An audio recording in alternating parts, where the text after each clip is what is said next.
Hi, this is Trent Clark, CEO of Leadershipity, serial entrepreneur, international speaker, longtime coach in professional baseball, coaching in 3 World Series, and welcome to the Winners Find a Way show. I am super excited today to bring along Hazel Ortega, my guest. Hi, Hazel. Hi, Trent. How are you doing? Fantastic. Fantastic. Hazel is in LA area, and Hazel and I go back a few years. We are both entrepreneur organization members, and we met through that organization. And Hazel has a fabulous book. Most people, she is a #1 bestseller called From Bounced Checks to Private Jets. And I love that name, Hazel. How did you come up with that name? I was sitting around talking to my friend, and I gave her a big check, and she said, "Wow, to think that you used to bounce checks on me, and now you're giving me a good check, and it's a big one." And I was thinking about what to name my book, and then I said, "That is great. I'm from bounce checks to private jets." I love that. I think that's so good. And it's really telling. Like the book really walks you through your story, and we're going to get into that today for sure. For the show, if you're the first time on the Winners Find a Way show, if you've ever faced stiff adversity, felt like the losses are mounting, and you need to find a better way, well, I think you came to the right place. I interview top 1% successful people, and they talk about the challenges they faced in their life, the things they've had to overcome. So whether you're already an entrepreneur, an athlete, business leader, or you're just flat out looking to become elite, you're in the right spot today. So welcome. Thank you for joining us. Hazel, before I introduce you, why don't you tell everybody where they can find you? Are you on LinkedIn? Tell them all where they can find Hazel Ortega. I'm on Instagram. That's probably the most popular place where people can get a hold of me. They send messages and write to me and ask questions all the time. And I am on LinkedIn and on Facebook as Hazel Ortega Official. Okay, cool. And where can they buy the book? You can buy the book on Amazon, or you can get it on my website. And if you buy it on the website, it's the same exact price, except it comes from me and it's autographed. So that is at the masteryofmiracles.com website. Masteryofmiracles.com. I love that. And I want to get into that, by the way, the Mastery of Miracles. So if you have a question for Hazel, please, you can ask it in the chat. We will try to get to it at the end. And we thank you for coming along and joining us today. Here's a few highlights I jotted down about that. Of course, the #1 best-selling author for the book, CEO of several multi-million-dollar business ventures. You've been a keynote speaker. Let's dive into a little bit of Ortega Counseling Center. You've had this company over 20 years. I mean, what was your passion there? Tell the folks what you do there and what's your passion and why you got into this. What we do there is vocational return to work counseling for people who had an injury on the job and whose employer didn't offer them a job back after the doctor released them and their condition is stable. Here in California, if that happens to you, by law, the insurance company pays for you to go back to school. And we are counselors, and we help you find a career choice and then training. And then we support you throughout the way until you graduate. People that have counselors tend to be more successful than those that don't. And I started that business from my garage, Trent. I didn't have money. I didn't have any money at all to rent an office. And I started in my garage, and now we're the largest in California. Amazing. And I love this, this principle, right? You're living proof of this principle. Knows what it is to settle for nothing less than a legendary life. Like, let's talk about that as a person born in East LA, raised in downtown LA in a 60-unit apartment that's just infested, right? Cockroaches, rats, gang members, like it's infested with all sorts of bad actors, and some of them are people, right? And it's a miracle, like, that you just got through it. Let's talk a little bit about those two kind of statements. Yeah, well, legendary, being legendary to me, especially where I come from, I notice people look to me and are like, I want to change my life too. I want to do what you did. And so I'm very conscious of like, I'm almost feeling like I'm a living statue. And like, I'm that, and so are all of us. Like, people look to us for advice, for um, just confirmation of who they are. And I'm very conscious of that. So legendary, changing people's lives, like that transcends time. And while we're even gone, people are going to remember us. We're going to make a difference in the world. And that's what I'm up to right now. That's what has me be on this podcast. Sure. I love you and I love talking to you. And that's why I'm here on this podcast too, though, to create a legendary life and show others that they can overcome adversity. Yeah. And again, yes, I did grow up in downtown LA, and gang members and death and violence was all around us. And then also my parents were divorced. My mom married and divorced many times. And we always lived in this 60-unit apartment building. And so every time my mom got a divorce, she changed apartment number. But we always stayed in the same apartment building. We were going through just all kinds of issues growing up. And honestly, Trent, these kids that grow up in these buildings, we don't think that life is going to get better. We think it's going to be the big suck for a long time. And then we grow up and then we still have those thoughts. I remember like not having any dreams, because people like us don't have dreams come true. So why waste your time? And so that was a really big thing that I realized in retrospect, like, wow, I didn't dream anything at all, because nothing was within my means. Yeah. And that's so interesting, because now I think like you're a total dreamer, right? I even put that in my post this morning. I was like, I'm going to have like a dreamer like me. Come on. Like, like, everyone knows I'm a dreamer, right? And it's funny that you say that, because I had that experience when I was 15 years old, where I said to a former professional baseball player, like, hey, I want to do what you did, right? So just like people are coming to you, Hazel, now and saying, hey, I want to do what you did, got out of this godforsaken place, environment, and you changed the whole geography, right? You changed your whole vision of what's in front of you, what you see, and take us back to that. How does a girl with no dreams, everything's destitute, there's no way out, there's not a future for us, to the dreamer, to the person you are today, who's not only dreaming it, and I want this to really sink in with the audience, because Hazel, I don't look at you as just a dreamer, right? Because you're doing it. And I think that's huge. Yeah, exactly.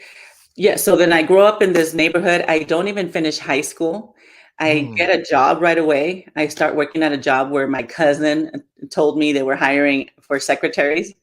And I'm working there, and I think that I'm going to be there for the rest of my life. And I feel very lucky to have that job. Yeah. And I was getting paid $15 an hour. And I really thought that's as good as it gets for me. And by the way, that was pretty good money for a kid. Like, you're 19 years old or 17 years old. And this is like, hey, I can do this. But you fast find out like $15 probably is not going to pay the rent at the apartment and pay for the insurance on the car and all that. Like, it's rough now. Yeah, well, $15 now is not what $15 was back then, right? Yeah, Right now, it's money. very rough on $15. Back then, it was a comfortable living. I was bouncing checks. I wasn't making it. People say you're paycheck to paycheck. I was less than paycheck to paycheck, because by the time my next paycheck came, I was already short and overdrawn on my account. But that also has a lot to do with that. I never saw my mom go to the bank. I didn't see her cash a check other than the welfare check. I never saw her do any kind of budgeting. So there was never enough. And that's how I kind of kept the same MO as my mom, where I spend all my money, and it's okay if you spend all your money, you're going to find a way. Right. But here I am working at this job, and I $15 an hour. I started off at $7 an hour, and then I was working there now 8 or 9 years. I'm $15 an hour. And my boss is a Latino attorney, and he asked me, to go to college. And I said that I was good, that I wanted to work for him for the rest of my life. And he told me, oh, no, you're not. You're going to be a professional, and you need to go to college. And so I didn't want to go to college. He was putting a lot of pressure on me. Were you surprised? Were you surprised to hear that? Like, totally. I was like, he thinks I can go to college. Like, he saw something in me that I couldn't see in myself. Yes. Yeah, I was completely shocked. And now, I mean, he's one of the most important people in my life. Of course. While I was working for him, I became an injured worker. I was sitting at a desk for somebody a lot shorter than me. And you know me, Trent, I'm really tall. And so I was Taller than sitting me. Yeah, I am. And all of us here now we're working from home, or we have different we're not at the office with regular desks. So we have to be very careful to sit properly, because by the time you realize that you have nerve damage, it's too late, right? And the only way to heal yourself is to completely stop doing what you were doing and have surgery, and fix your nerves, and then not do what you were doing. And so, because if you do and you go back to do what you were doing, the nerve damage returns, like if you never had the surgery. So everybody needs to be really careful. And that's what happened to me. I developed carpal tunnel, cubital tunnel, which is in your elbows, and then problems with my neck. And the doctor told me I couldn't do my job anymore. And right then and there was a lot of fear. Like, by this time, I had 3 kids at home and I was married. I was 26 years old and I didn't even have a high school diploma. The doctor told me I should go back to school because in California we have this program for injured workers. And then my boss told me to go back to school and that he would support me and allow me to have flexible work schedule. And since I did look to the future as, doom, I'm like, I need to do something. I need to go back to school. And I did. I went back to school and I earned my high school diploma at 30. And I became an educational psychologist at 36. Wow, how about that? So, I mean, you think about this. You're getting pushed. This isn't an overnight sensation, right? I mean, this is from the time you're 17, 18, and finally you really get off and take action. Part of that's the push, right? You're a mom of 3, married, you're trying to make it work. Part of it's some desperation, but this is finally sinking in, like he was exactly right from the beginning. Yeah. Totally. Yes, and you could do it. So what happens, most of our clients in our business, I started a vocational return to work counseling center from my garage, right? Helping people to do exactly what I did. Go back to school, learn something new, and change your life.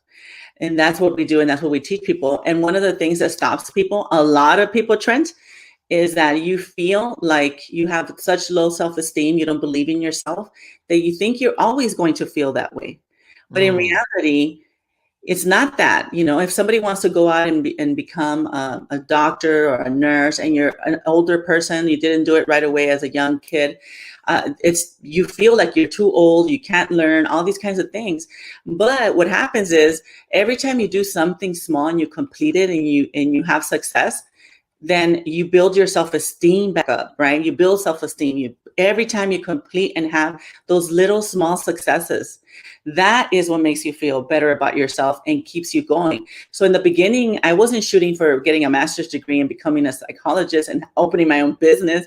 No, it was like, geez, I need to get my high school diploma. Yeah. And then when I completed my high school diploma, I'm like, oh, if I could do that, then maybe I can get my AA degree. Yeah. And so every class was like one class at a time.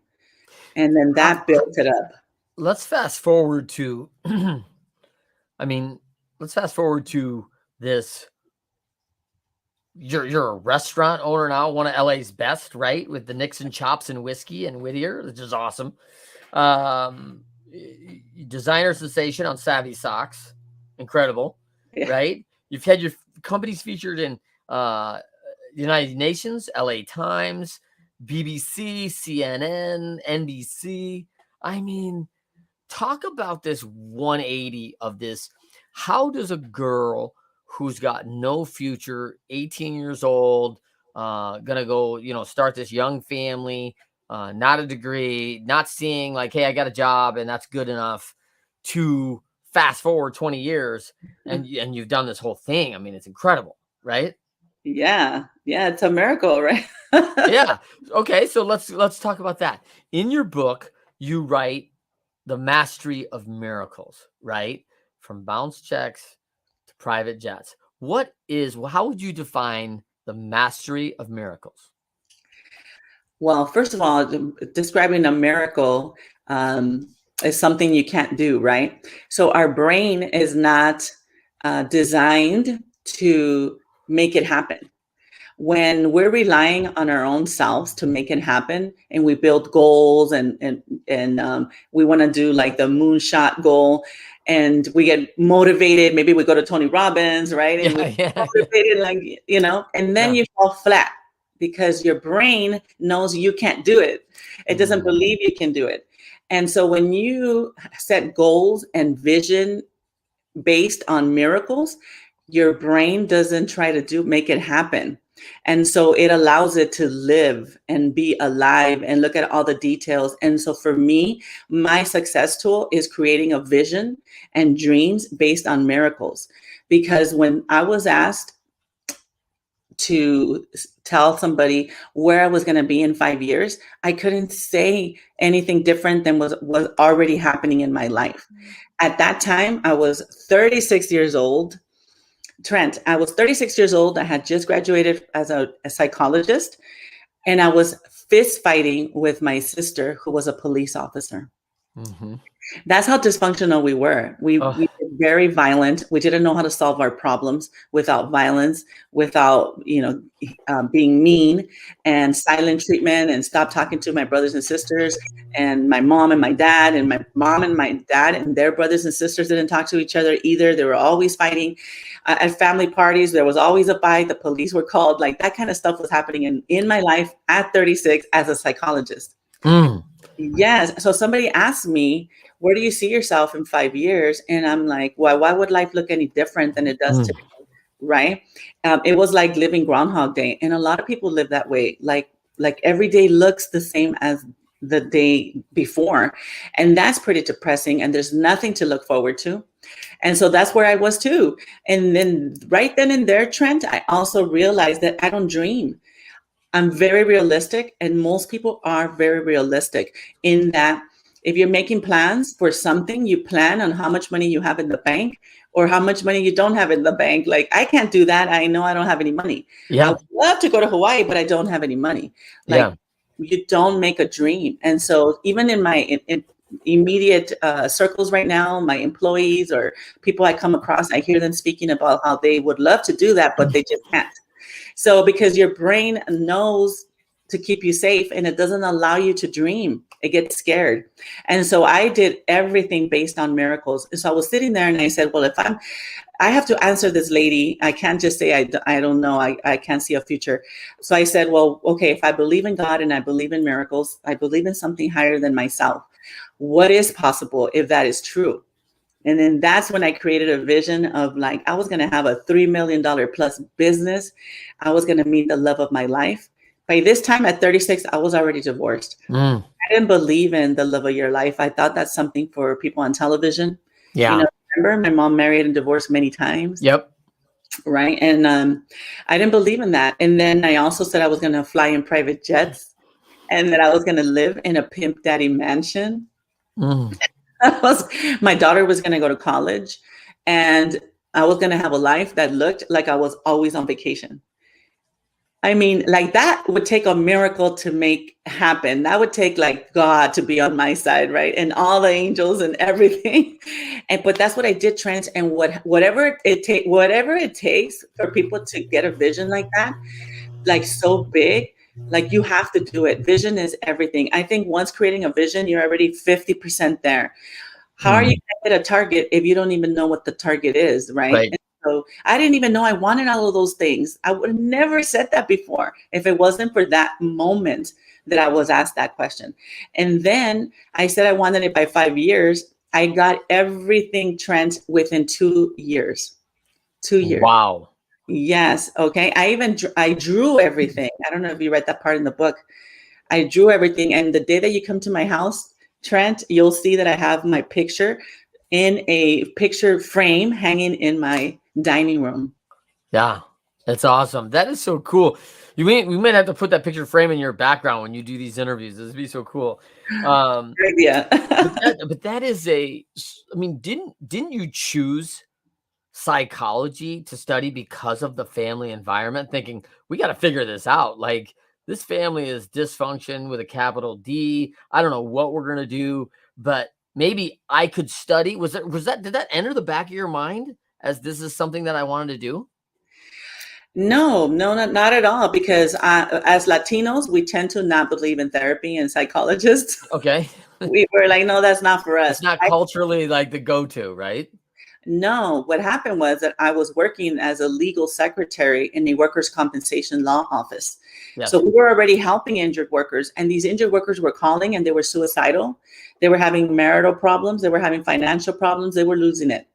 And so the attorney that I worked for, when I was in college and graduating, he said, my wife says you should be a psychologist. You're already dealing with all of these issues here at the office, and there's a great need for bilingual school psychologists. That's what you should do. You should be a school psychologist.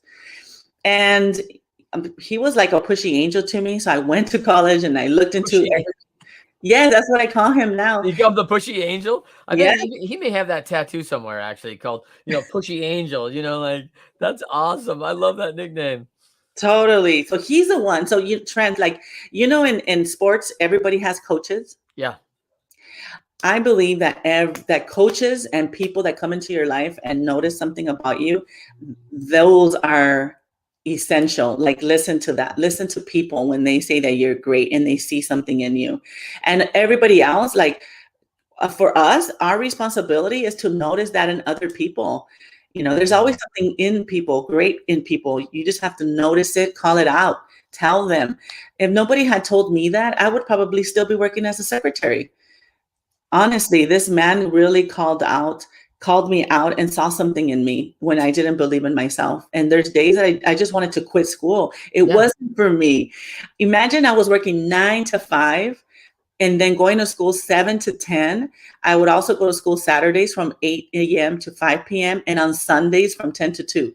Yeah. I wanted to just quit, and I wanted to just keep driving my car and not even go home to the kids or any. I just wanted to disappear. Like, it was just so much going on. But angels like that, like coaches, they keep the dream alive. They're like, you're doing this because of your family. Remember, you said it was because of your family. And so then it's like, yes, you're right. And so they remind you of why you said what you said and why are you doing what you're doing. Coaches for me were the and still continue to be the biggest thing for my success.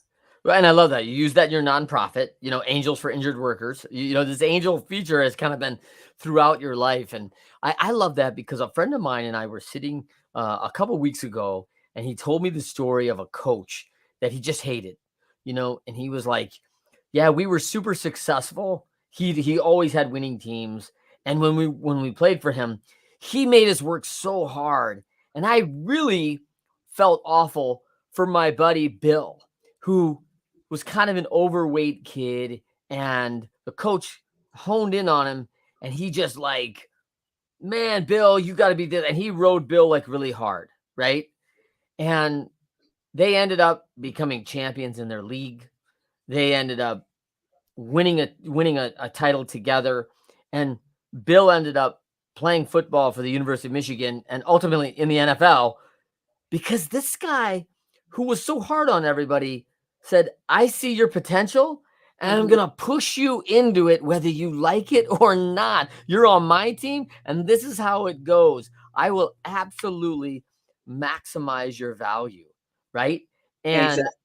and I just thought, like, man, and now when I hear adults going, well, you don't want to have that coach. They're going to be super hard on your kid. I'm like, no. You want that coach. Like, that's the one you want. You want the pushy angel. That's who you want to guide and direct, because that push is care. I call it tough love. Yes. It's not easy. It's not easy. This life isn't going to be easy. No one's promised like, oh, here's the red carpet, Hazel. Go ahead. Anything you do, you're going to still end up on NBC and CNN. Just do whatever you want. Just red carpet. Like, that's not how it's going to go. No. No, absolutely not. You're right. The pushy angel. And I said to myself just recently, because now I'm writing more books, right? I want to write a book about being pushy angels. And I thought about it.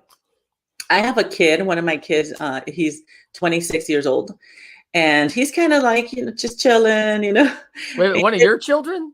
well, I raised my mom's kids, right? Oh, I was gonna say, because you'd have to be 10. Like, I don't know how that works, like over in, East LA, but come on. All right, go ahead, keep going. Yeah, so my brothers came to live with me when they were only 4 and 6 years old. And so Wow. I raised them as my own. I'm their sister mom. And the 26-year-old, he's like really chilling, right? So I'm like, you know what? I'm gonna be a pushy angel. I'm gonna do what somebody did to me. And I grabbed him and I said, look, people did this for me and I'm going to do this for you. I've been allowing you to like really just hang out and figure your stuff out. But you know what? We're going to do this. And I asked them, what are your 10 goals for the year based on miracles and like the whole thing. And I went Yeah. through everything that I do. And then I'm checking with him every Monday. And I'm like, okay, you didn't do it now. I'm Mm. being his pushy angel Yeah. because that's what needs to be done. I cannot just allow that to happen. So right now, even in our own company, the counseling center, I even told you earlier today, statistically, people that have counselors tend to have more success at completing their goals. So same thing goes with coaches. So for me, number one tool I recommend to everybody is find a coach. Definitely hire a coach. I'm not a coach. We do help injured workers, but I don't coach anybody aside from that. I have my own coaches for anything that I'm up to. If you want to be great in life, you need to have a coach for that area that you're Mm. trying to be great. So for me, I have several different coaches. Sometimes I have up to 8 coaches at a time. Wow. And you might think that's crazy, but Kobe, he had coaches for dribbling, he had coaches for running, he had coaches for weight training, all of that. Any area that you want to be the best at, you should have a coach. So if I'm going to run a marathon, I'm going to get a running coach, Yes. right? And so relationship coaching, there's spiritual coaching, business coaching. I have business coaches for different types of businesses. Yes. If I want to build a brand, I have that kind of a coach. If I want to increase my revenue, I have a different kind of coach. So that's what I have going on. Mindset coach, performance coaches, all about that. Yeah, yeah, yeah. So I don't want to say I'm doing it on my own because honestly, I don't think any of us really can make it on our own. And being poor, like I was poor, and I know the mentality. And in poor mentality, you don't ask for help. And Mhm. that is one of the biggest things that hold people back is not asking for help. People want to help you. As a matter of fact, I help a lot of people, but I help people that ask for help, and I help people that are up to something, Mm. right? And so some people come to me and they tell me, Hazel, here's my idea. You do it, you invest your money and give me 50% of the profits. I'm like, excuse me? Yeah, yeah, yeah, right? No, that's not going to happen. Yeah, that is a common pitch, right? And we had a saying in baseball, right? You could talk. People would talk all the time. Show me, make me a believer. Like you've got to take action. I have a spiritual faith and I will believe in that spirit, right? But for everybody else, you better show me. Like, I know human nature. You've got to take action. You've got to get up off the couch. And that is so important. What do you think Hazel is your superpower that separates you from everybody else? What catapults you to that 1%? Like, what is it about Hazel that not only and I really want to, admire you about this and praise you because you could have easily got to the top and gone right back to spending all your money and still been in debt. We know plenty of people who make lots of money who don't have any, right? Yeah. But you changed something. What is it the one that not only catapults you there, but you stay there? I'm going to go back to creating a vision. So I create this vision of what I want, and then I honor that and I stay true to that. My vision is my compass. So I keep my Mm, word to myself. So when I said that I wanted to have a $3 million plus business, what ended up happening is that my brain was like, okay, if you're going to be a millionaire, then you cannot be negative in your bank account. yeah. And so, right, my reality was incongruent with the reality that I built in my brain. And so then I went and I found out how can I budget? I don't want to be negative. And honestly, for the first time in my life, I saved $7,000 in 3 months by not spending any money. And then I really liked it. And I'm like, oh, the fastest way to have money is not to spend it. I crazy concept. Yeah, yeah, right. Yeah. It seems Right. so, wow, who thought of this? This is really good. Right, yeah, and to me, like, budget was like a bad word. I Oh, thought budget right. meant like, "Oh, I can't do Yeah. what I want with my own money." So I changed all of that mindset around money. So I take action. So I would say that for me, people ask me, I had a coach when I first started from my garage.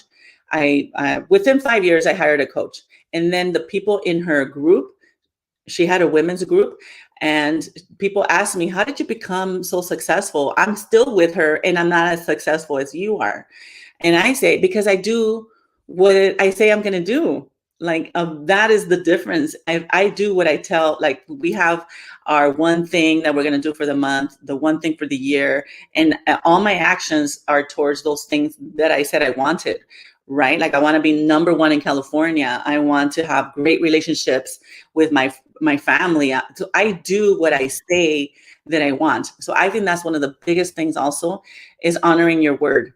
If you We're say back you to, want to be right, if you say you want to be the best, then why are you not practicing? yeah. Why, if I'm going to be the best speaker, then I need to be at Toastmasters, then I need to have a coach for speaking. I need to observe and study the best. Like, that's what I do. And that's what I think is the greatest, one of the greatest tools that I have. Well, I think that, it's hard to find that integrity, right? We find a lot of people that talk and they don't do what they say, and it's not uncommon. Listen, I've been guilty of it, of course, myself. It's not a simple thing, and it's a value that I think was, quite frankly, I think it was more common in our society, 40, 50 years ago. Maybe because of less options, maybe because of less distractions. I'm sure there's a lot of reasons and excuses we could make on that. But there was also accountability, Hmm. right? I think that was higher back in the day, because when people said, "Hey, Trent, you said you were going to do this," a week later they would be like, "Hey, did you do it?" And like now, everyone kind of just lets you slide, right? We all kind of let it slide. I think that tolerance for that is tough. But all right, let's pivot to a little bit before we get into some Q&A here real quick. Um when the journey gets hard for people, right? I mean, you've been to this horrible environment as a kid with no models to show you how to do it better. You finally meet a pushy angel, right? Who shows you a better way and believes in you. But you still have the family challenge, divorce. This is just not easy. You're raising two of your brothers. I mean, things get hard on people. If someone's in a situation where it's hard today and they want to be elite, they want to be where you're at someday. I want to do what you did, Hazel. Like, what do you give them? What would be the best advice for you to get started on that way today? Well, going back to role models, I want to tell you that my dad was in and out of prison. My dad was a heroin addict. He was a gang member. I definitely was missing a role model. But he did tell me a lot of little things, little sayings, and he did he they my both my parents told me a little sayings that I hung on to. So I would say, go to somebody that you admire and say what you want, because they become a power partner. They believe Mm, they believe in you and they believe they can. Don't go to somebody who is also down and out and tell them your problems, because then your problems are going to feel a lot worse. Go and share your situation with somebody who's going to uplift you, somebody who's going to help you, hold you up. Again, we want to we're all by ourselves and we drown by ourselves, right? Like, no matter how great we are, even us at our level of the, let's just say, the top 1%, we're never alone. We share our burdens. That's what EO does, right? We're in this entrepreneur group where we meet once a month, and then what do? We talk about the bottom 5% of our lives that keep us down. Of course, our top 5%, but then the bottom 5%. We do that at the top. We need to do that at the bottom as well, wherever we hmm are. Share that burden, get it out from inside of you out. And then as you're speaking, what happens a lot of times as a psychologist, we're trained to just listen, because most people, they say what's so, and then they end up like solving their own problem in their same breath. They're like, well, maybe this is not really true, right? And so they're inventing this. We're always inventing things, always, right? Fear, we invent it. And if we're present that we're always inventing things, then why don't we invent a scenario that serves us, right?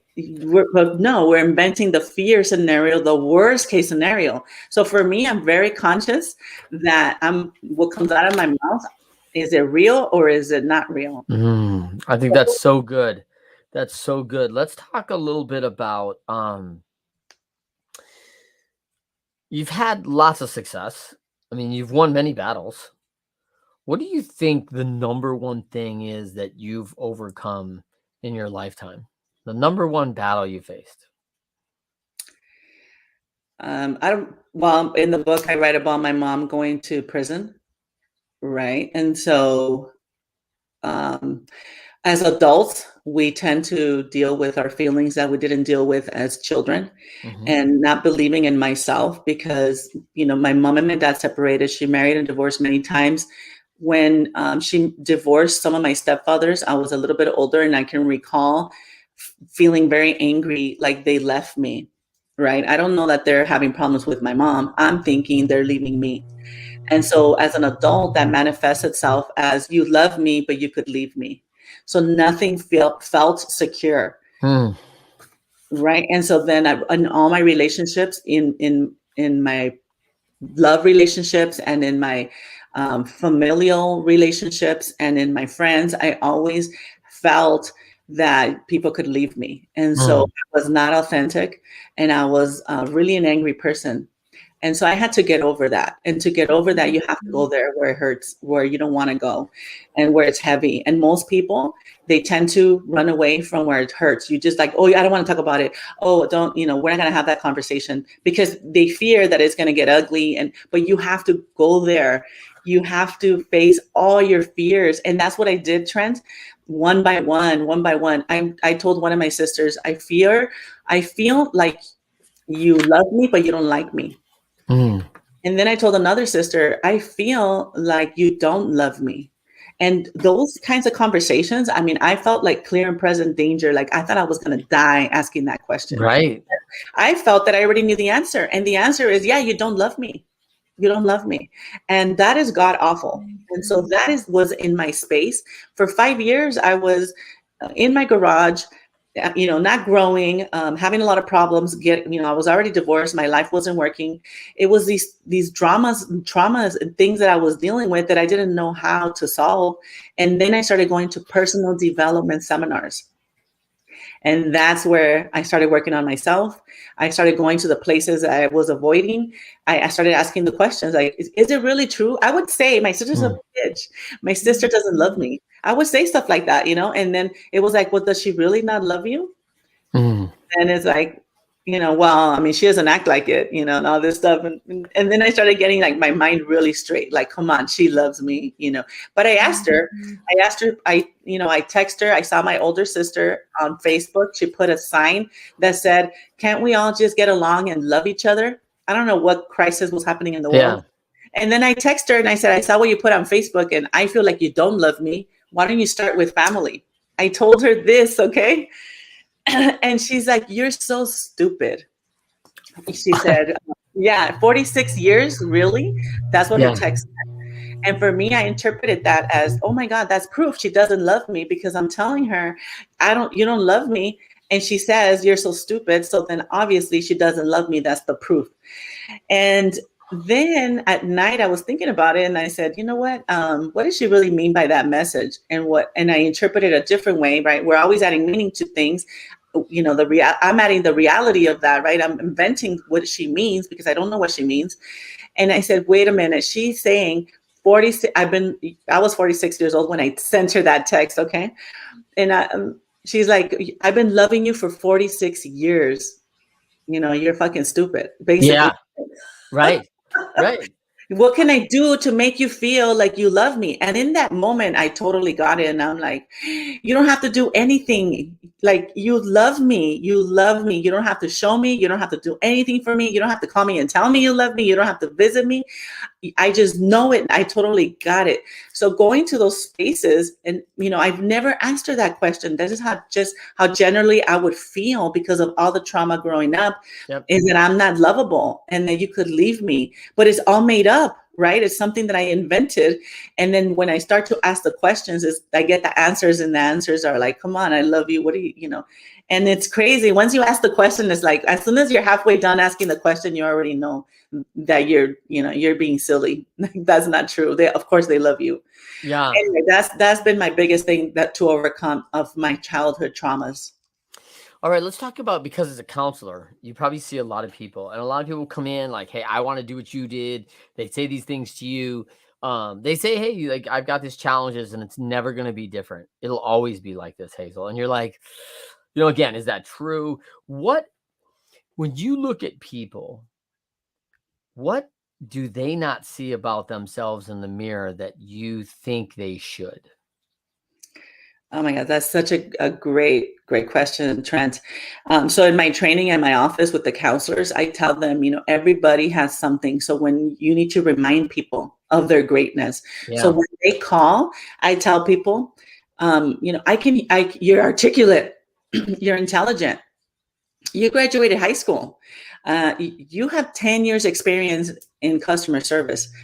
You have an AA degree. We point out we take away their negative, they're injured, right? These are people that are injured. So all they focus on is their injury.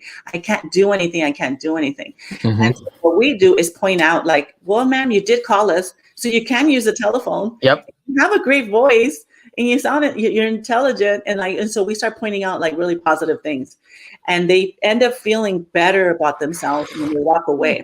So if you want to, you know what? It's so funny that people tell me I want to do what you do, right? Even my own kids are like, I love your life. I want to do what you do. And I said, well, you want to do what I do, then to get here, you got to do what I did.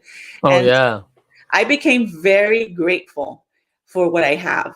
Okay, we're all born equal, right? Rich and poor people, we're all born with the same, right? We all have 10 fingers, we all have brains, Yep. Mouth and ears and 2 feet. Lead the same. Yep. Yeah, for the most part, that we're all born the same. So be grateful. We all have equal opportunities here, right? And I'll tell you, coming from the most poorest, we do have equal opportunity. Yes, we have. Some people have, network and connections, but we could build on that too. We could get level playing ground, right? The playing field. And so then we could level that playing field by, working a little bit harder. And so what I did is I became very grateful for who I am. First I'm grateful that there's no drive-by shootings where I live right now. Like that's the kind of gratitude that I had. Yeah. I'm grateful that my kid is healthy, that I had a healthy kid. I'm grateful that I'm living in a home. I'm grateful I have food today. I'm grateful I have a job. I'm grateful I have a relationship, right? And so then my paycheck comes along. I'm grateful I have my paycheck. I became very grateful. So you have to start a gratitude practice. Even now, like I have a relationship that looks like, honestly, it is the love of my life. It is the one that I envisioned. If there was a miracle and I believed in miracles, I would have this relationship. This is my storybook relationship. I have it. But how do I keep it, and how does it continue to get great? Right. And there's a lot of relationships out there, even marriages, that tend to, like, even my own marriage died. If I had done this in my marriage, I bet I would still probably be married and happily married. And so what I do with my relationship is I'm grateful for it. I'm always acknowledging my partner for all the things that he does. And it feels good to me to say, like, you know what, thank you so much for bringing me my coffee. Like, that's a great attention to detail. You knew that at this time I like my coffee and how I like it. And I love that you can bring it to me. Like, I'm just like constantly grateful. And so that's one of the biggest things that I do. So I talk to clients and I talk to people and I'm like, you're really amazing. You're on the phone with us. You know how many people do not even do this? You know how many people, Trent, don't even ask me questions or advice? Okay, I've been kicked out of groups. I started a group called Millionaire Women of Whittier, which is the city where we were living. Yeah.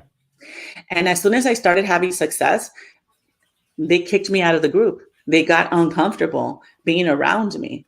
And so that's one of the, you have to surround yourself with people that are successful, people that you want to be like, and then learn from them and be in their circle. So changing your environment is another really big success tool.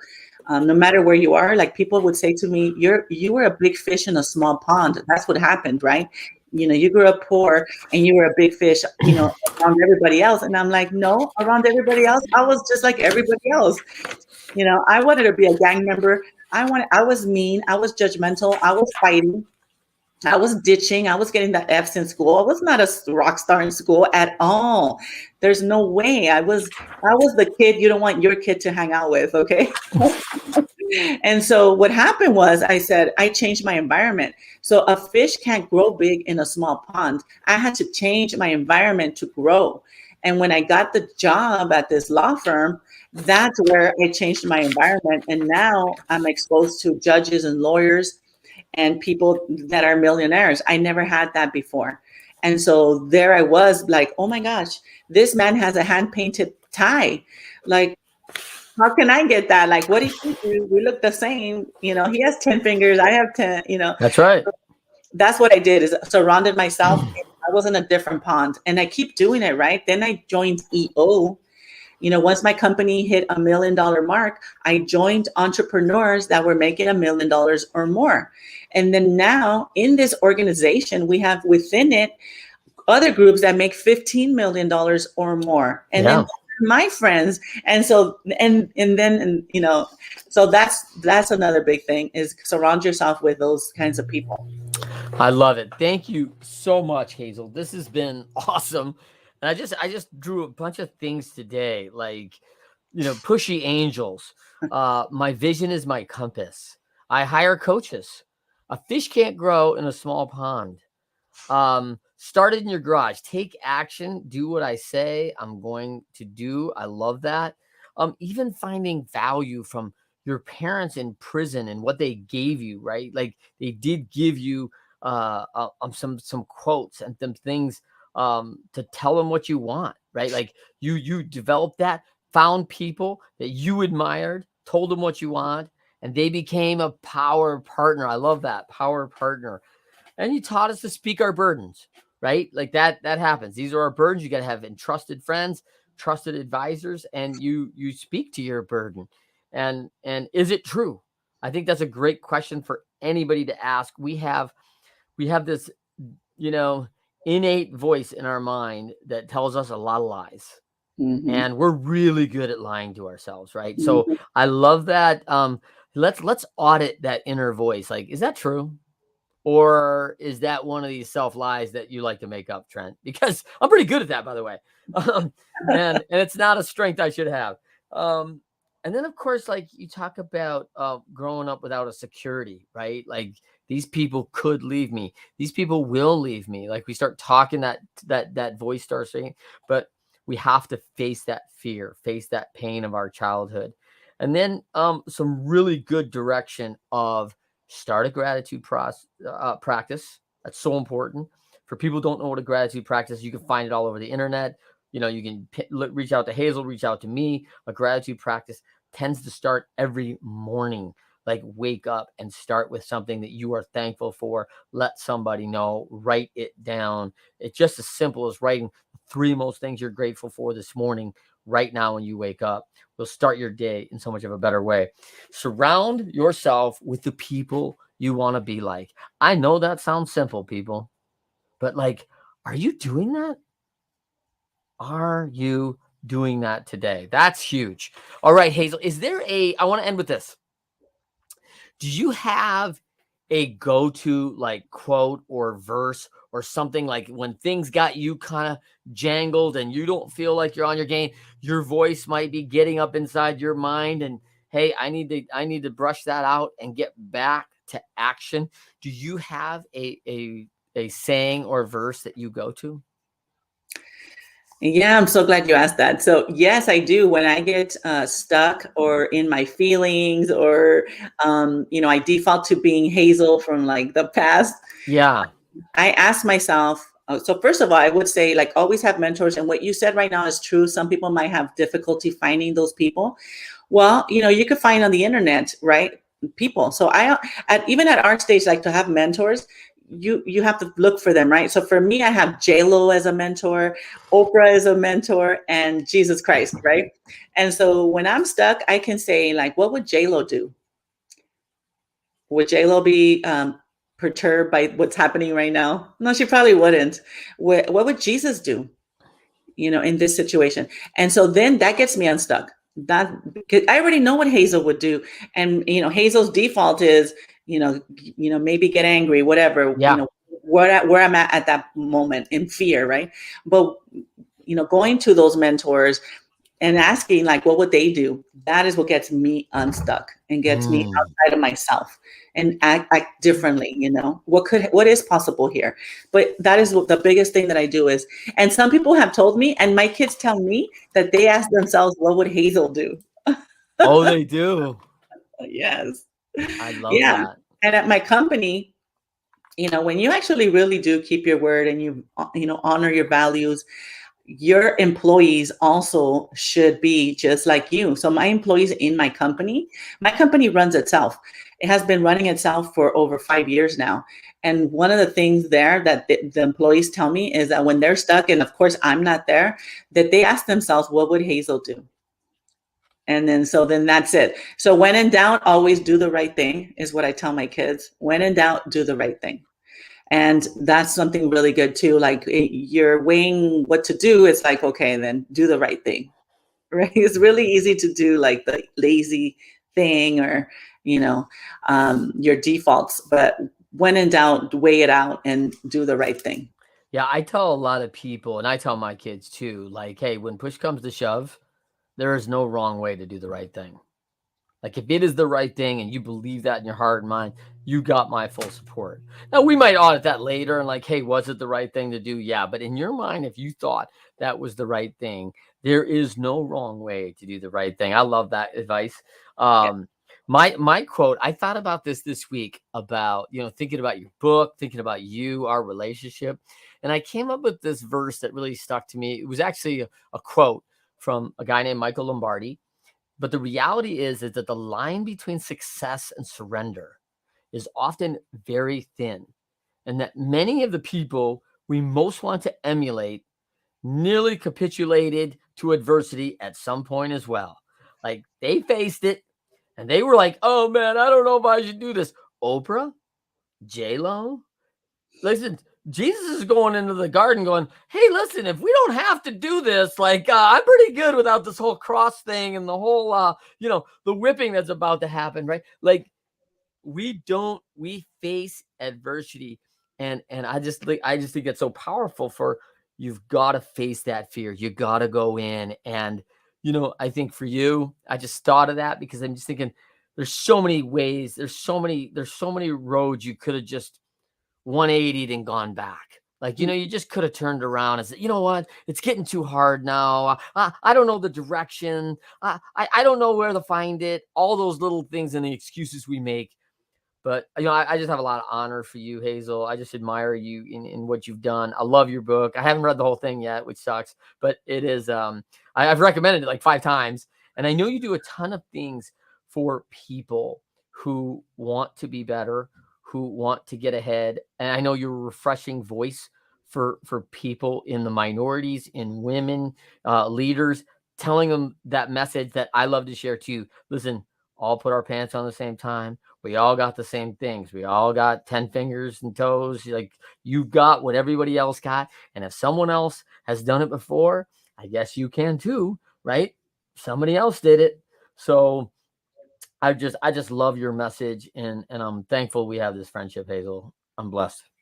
Oh, thank you, Trent. Thank you for what you're doing, bringing people on and interviewing us. And, that's another thing, right? Like when you want to be successful, you want to know like what's their morning routine? What do they read? What do they read? What do they do Yeah. when that is what I did. I studied the greats, and now you're giving this opportunity to other people to study what the greats are doing. So that's fantastic. I love it. And thank you so much for everyone. Thank you for joining us on the Winners Find a Way show. Follow us on the show, YouTube Live, many more videos on Leadershipity channel. You can find that on Instagram, Twitter at either Leadershipity or Trent M. Clark. I'm on both of those channels. And you can find us everywhere. And of course, leadershipity.com. Hazel, where can they find you again to finish? Hazel Ortega official across all media, social media, and my website is themasteryofmiracles.com. Yeah, you got to check that out, The Mastery of Miracles. And a lot of people, we are looking for these things, and there is a way for you. And I'm telling you, check it out. Look for our upcoming book, The Pyramid of Leadershipity. DM or email me if you'd like to get in touch. Always enjoy these conversations with one percenters. I hope we work hard to bring you high value like Hazel Ortega has given us today. So thankful. Please rate us 5 stars, subscribe to our channels, and we will see you next time on the Winners Find a Way show.